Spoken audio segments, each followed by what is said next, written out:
Merong magandang balita dito. Hatid sa atin ng International Energy Agency. Ito yung parang merong stock ng napakaraming gas. Ang International Energy Agency ay isang napakalaking ahensya yan na nagpupundo ng reserbang langis. Sa panahon na kagaya nito na mayroong problema, ay ilalabas nila yan as tulong. Pero hindi yan libre, bibilhin pa rin yan, pero hindi sa gaanong mahal na halaga. Kaya maganda ito dahil ayon sa International Energy Agency ay mayroong 6 na buwan ang supply ng kanilang, sa buong mundo yan para sa buong mundo ay mayroong pang 6 na buwan na may bigay sila na reserba na langis sa buong mundo, pero hanggang 6 na buwan lang ito. Kaya wala nang problema kasi meron pa tayong pondo, and then magbibigay na naman ang International Energy Agency kasamang Pilipinas dyan. Kaya no worries mga kababayan, no worries. Pero hanggang 6 months lang yan. After 6 months, kung hindi matapos ang giyera dyan sa Iran, nako, butas ang bulsa natin at putol ang ating sinturon yan. So ito ang balita atin na pakinggan.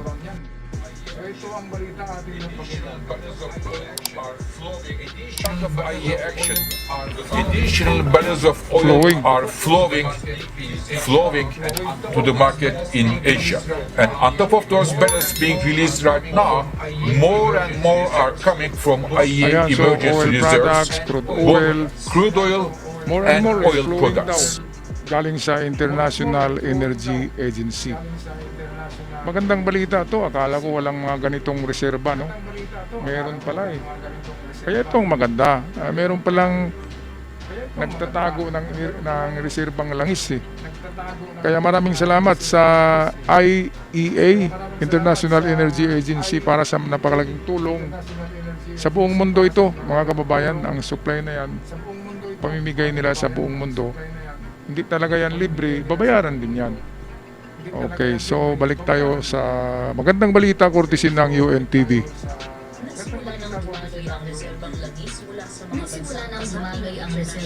Nagsimula nang dumaloy ang reserbang langis mula sa mga bansang kasapi ng International Energy Agency o IEA. Ayon kay IEA Executive Director Fatih Birol, inuna na ng IEA ang paglalabas ng reserbang langis para sa Asia at Oceania, lalo na sa mga developing countries na higit na apektado ng krisis. Matapos ang Asia at Oceania ay maglalabas naman ang ahensya para sa Amerika at mga bansa sa Europa bago naman matapos ang buwan ng Marso. Ito ay bahagi ng kasunduan na pinagtibay noong March 11 kung saan maglalabas ng hanggang 400 million barrels ng langis mula sa kanilang strategic oil reserves ang mga bansa ng IEA. Contribute dito sa IEA, sa International Energy Agency, 400 million barrels. Ito yung unang ilalabas nila, 400 million barrels para sa Asia lamang. And then susunod daw dyan ay Amerika at Europa. Bakit huli ang Amerika at Europa? Dahil sila ay mayayaman. Ang inuna ng IEA ay itong mga developing countries katulad ng Pilipinas. Kaya napakagandang nito. Napakagandang tulong sa ganitong Kasi kung walang tutulong, gira na talaga to eh. Siyempre ikaw bang magugutom, hindi ka magipagbardagulan, di ba? Kung walang tutulong sa mundo at ang mundo ay wala nang enerhiya dahil pinipigilan yung doon, ating supply ng energy sa Hormuz. So lahat talaga magagalit at baka aatake lahat sa Iran, and then magkagulo-gulo, magiging world war. Kaya ito yung gamot para hindi matuloy ang world war na yan. Ito ay malaking tulong para mawala yung puot sa dibdib, sakit sa ulo, at saka mawala yung plano natin na magipagbardagulan. Di ba mga kababayan, salamat naman sa IEA. Ayon kay Director Birol,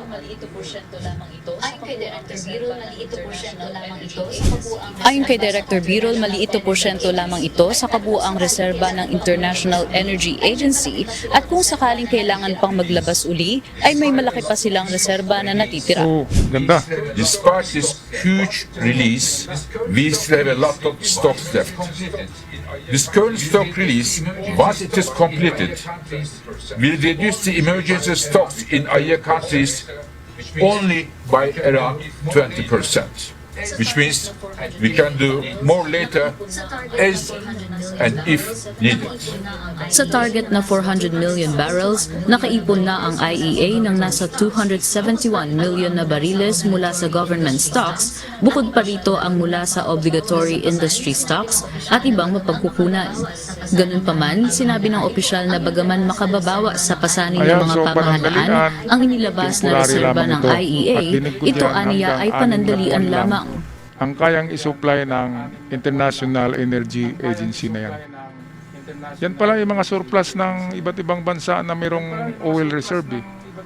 Kaya maganda. Magtulong-tulungan, bayanihan ang tawag dyan.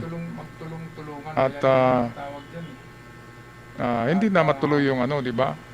Yung World War III kapag ganyan na mayroong sasalba sa problema.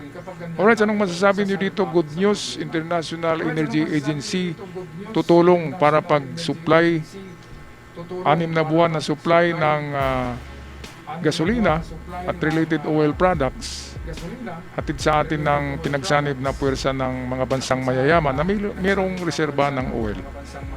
Okay, pag-comment na lang sa inyong masasabi tungkol dito sa ating comment section. Ako'y magpapaalam na. Maraming salamat sa lahat. Maraming salamat din sa nag-subscribe.